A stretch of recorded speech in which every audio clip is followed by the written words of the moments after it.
So, chefs, what are we going to prepare today? Sole meunière. Sole meunière. Sole meunière. And filet de bœuf Rossini. Filet de bœuf Rossini. Classic French cuisine. Old style. First, I put the salt a little in the milk. Okay. Because after, when I put in the flour, when I cook, it's like Golden. more golden. Exactly. And crispy. Exactly. First, up. The salt. So itong version naman nila ay mas parang healthy version na fried food.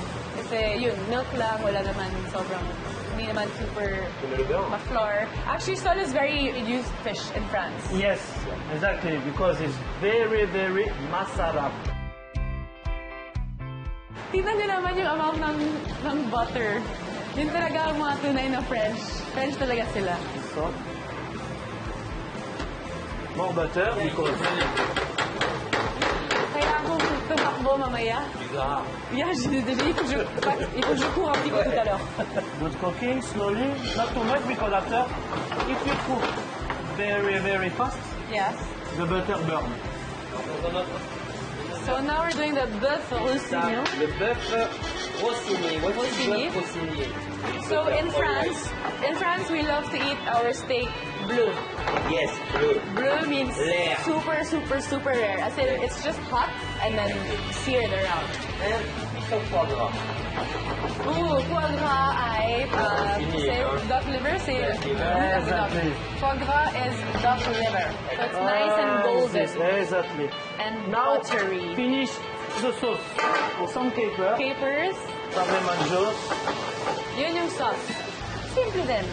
and for finish, parsley.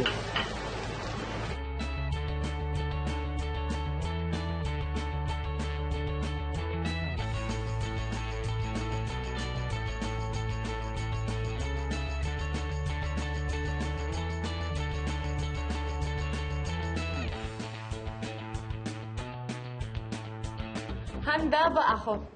Handa ba ang tiyan ko? Di ko alam kasi ang dami-daming iba-ibang choices dito sa table na to ngayon. Let me just have this one first. So it's a bit of everything. It's really good. I want to have a second bite, but I need to try everything first. Ito pala ay raw beef. Yun lang. Na halo sa egg yolk, mustard. Hindi talaga ito luto, hindi fried, nothing. You know, mga French talaga, medyo krung-krung minsan. Naintindihan pala nila. I love it. Ang gagawin natin ngayon ay ang sexy subo ni Chef Gilles at Chef Eric. Pero ako muna ang magdidimo kasi di nila alam kung anong sexy subo. Je vais vous faire la démonstration. Okay. Comme ça, hop, je prends un morceau de steak. Pardon, de bœuf Rossini.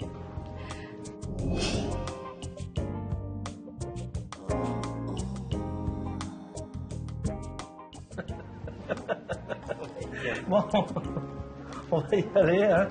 Now, I will choose your weapon of choice. You will get the escargot and you will get the oyster. Yes. We are all looking at you, no pressure at all.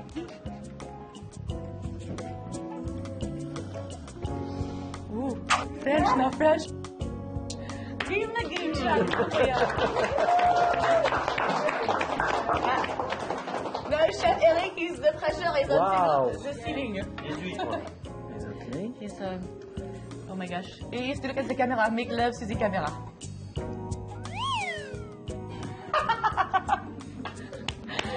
That was fun.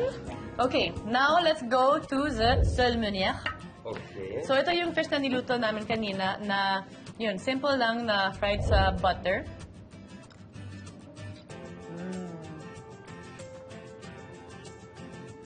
It's perfectly cooked. Not overcooked and you can really taste the citrusness. I love it. Actually, ito isa sa mga pinaka-favorite na dish ko. Pag nandun ako sa France, lagi ako in-order to. And then, ganito sa France. You eat it like this after. Exactly. Excellent. And And then you go like that with the soup and go. the sauce Yeah. with the fries. And with the fries. That's our influence from Belgium. can you please tell us about the French Festival? Paki-invite naman ang mga viewers natin para man sila yung French food dito during the French Food Festival. I would like to invite you on 22 June until 2 July in Makati, Shangri-La for the French Festival. For our French food, French wine, French cheese, French art, everything in Shangri-La. And I hope everybody come to try everything with us. Thank you very much. Merci beaucoup. Merci. Maraming salamat. And see Au you. revoir. Au revoir et à bientôt. Merci. À bientôt. En français.